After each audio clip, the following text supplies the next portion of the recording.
Adları ilə uyğunluq təşkil etməyən adalar: Qrenlandiya, İslandiya. Bu iki adanın iqlimi onların hərfi mənası ilə tamam əksdir. Qrenlandiya, Greenland, yaşıl torpaq mənasına gələn, lakin heç də yaşıl olmayan, sərt iqlim, buzlaqların, soyuqların hökm sürdüyü bir ada.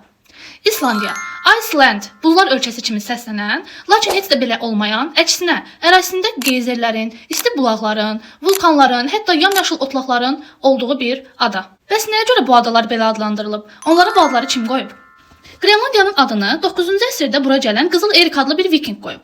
O əhalini bura köçürmək üçün ada haqqında cazibədar təsəvvürlər formalaşdırmaq istəyib. Ona görə də adanın adını Greenland, yəni yaşıl torpaq adlandırıb.